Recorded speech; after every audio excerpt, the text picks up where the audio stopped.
So good day, Dr. Rahayu. So my name is Sun. We are from Group 20. So today we are going to mainly present about investment fraud, which is by using and applying the criminal minds. So next. So here's our team member. So my name is Suronjun from BITC, and we have 3 members: Mohamed, Ariff, and FAMISHA, and also NURAINA, SYAFIAH. Next. So first, I would like to start with introduction. So for this project, we are mainly focused on deceiving the victims into depositing increasing amount of money over a period in within 3 months. So the operation begins with establishing a professional look fake trading website and mobile application.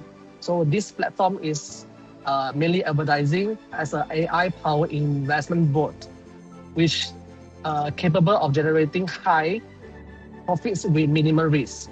So this is the strategy to ensure quick adoption and also maximize our profitability and achieve our goal, which is earning MYR 3 million within 3 or 4 months. Next. So besides, I would like to talk about our objective. So our objective for our group 20, we are mainly to generate MYR 3 million within 3 months, as we have mentioned just now, by high-yield investment fraud. So our main target audience are actually the high net worth individuals in finance and even the tech sector.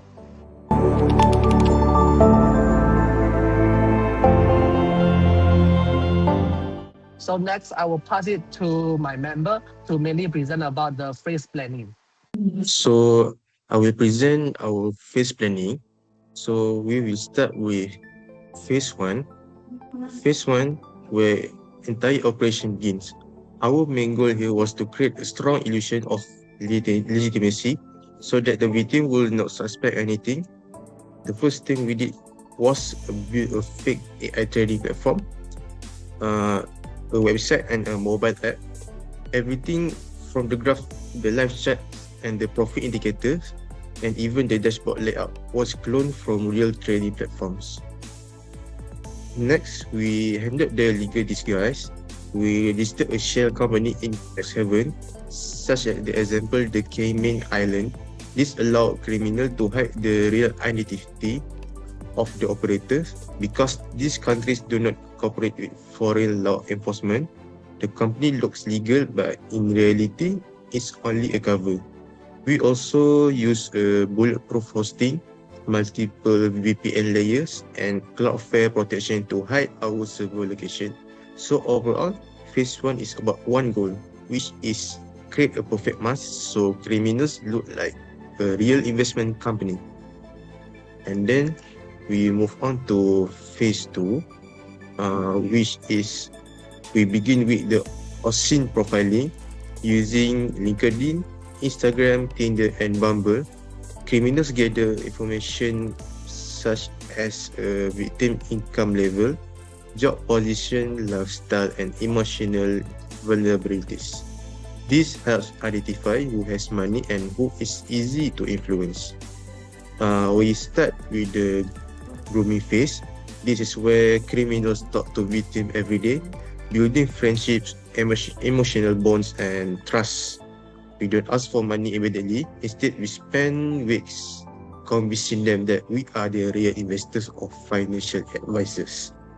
Once the trust is established, we introduce the platform and encourage small deposit, usually around 500. The platform will show fake profits and allow a small withdrawal, such as 1,000, to give the illusion that the profit looks real. This step is really important. Once the victim is successfully withdraw the money, their confidence will go skyrocket. At this point, the victims start believing that they discover a legitimate investment opportunity, that they will be eager to invest more. And then we will move on to phase 3, which is the attack and financial exploitation. So using high pressure physiological manipulation, we announced a gold member AI training event. This event is completely fake, but we promote it as once it's a lifetime opportunity with guaranteed high returns. To join, the team deposit a minimum of 100,000. We create a agency using countdown timers, fake group chats, and showing other investors to join. And server generated profit that showing charts rapid earnings. As victims transfer the last amount, the system will automatically perform dashboard manipulation. So the profit appear to grow instantly, but again, everything is totally fake and controlled by server scripts. After the money is received, we begin the final criminal step, which is account freezing. The victim will be suddenly unable to withdraw. We delay them by using excuses such as system upgrade or maintenance. So this phase is where we harvest the money, and then we move to the phase 4, which is the final phase, which is escape and laundering. Immediately after the big deposit they all make, all funds are moved into cryptocurrency mixers such as Tornado Cash or Wasabi Wallet. These tools blend the money with thousands of other crypto transactions, making the original source impossible to trace. The funds are scattered across hundreds of wallets and moved across multiple blockchains. For example, Ethereum to Binance Chain to Tron to Monero. By using privacy coins like Monero, which they hide transaction history, tracing become impossible. At the same time, criminals use delay tactics to stall victims, telling them the system is under maintenance, that withdrawals are temporarily frozen for security checks. While the victim are still waiting, the criminal begin to wiping the entire infrastructure. Servers are formatted, domains are abandoned, Telegram and social media accounts are deleted, phone numbers are thrown away. After cashing out, the criminals simply go offline for months and making it extremely difficult for law enforcement to track them.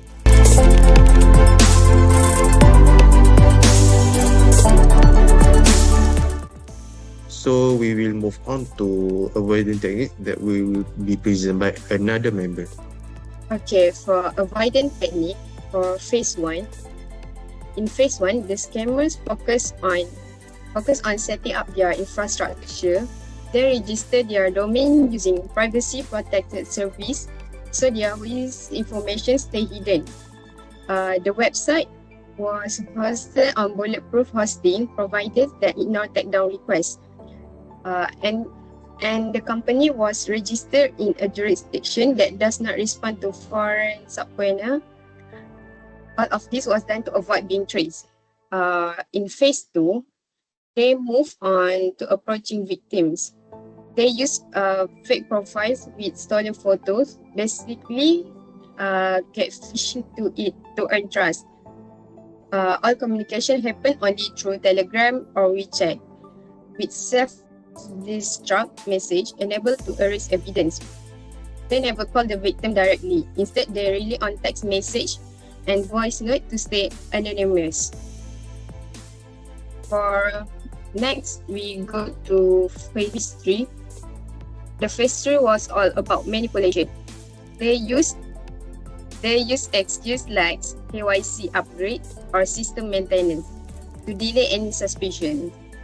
They create strict group chats to generate FOMO, making victims feel like others were earning quickly. Anyone who asked too many questions was blocked early to avoid exposing the scam. Finally, in phase 4, they focus on cashing out the money. They use privacy coins and chain hopping, moving funds from Ethereum to BSC, then to Tron, and finally to Monero. The funds were divided into thousands of small transactions, making them harder to trace. And that time, their use of crypto mixers during high network traffic to blend in and maximize anonymity. So that's all for avoidance technique.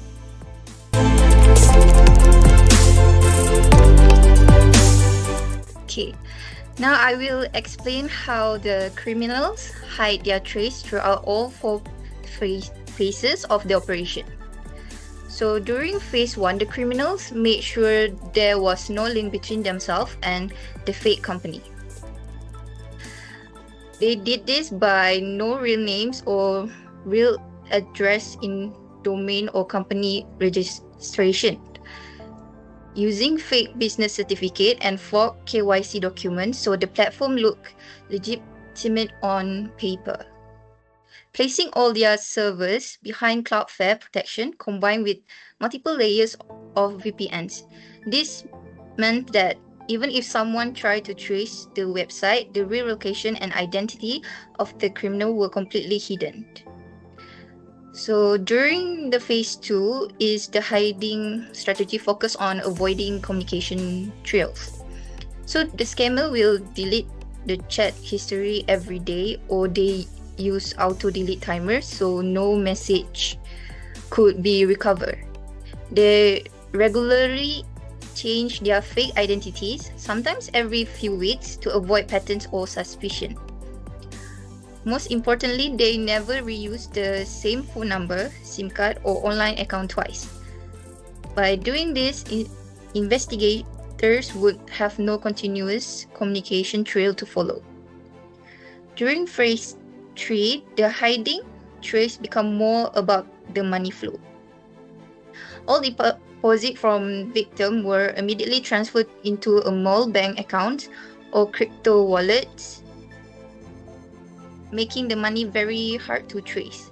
The real account balance were hidden because the criminal used a server-side script to control what victims saw on their dashboard. Any victim who tried to complain had their support ticket will ignore, auto-delete or close without response. This phase to ensure that while victims believed their money was growing, the criminals were already moving the funds out of reach. The final phase is the criminal erase every trace of the operation.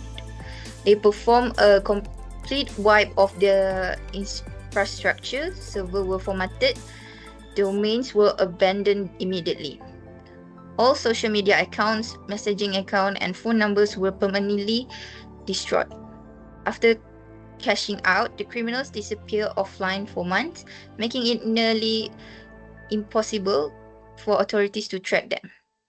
In short, the criminal combined identity masking, data detection, data deletion, financial obfuscation, and a full digital wipeout to ensure they left no evidence behind. That's all for the hiding crime trace.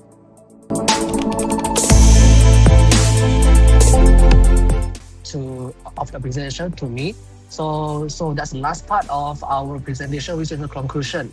So in the end of the incidents, right, all the stolen funds were successfully converted to the cryptocurrency and mixed through Tornado Cash and Wasabi wallet, each scattering them across hundreds of wallets.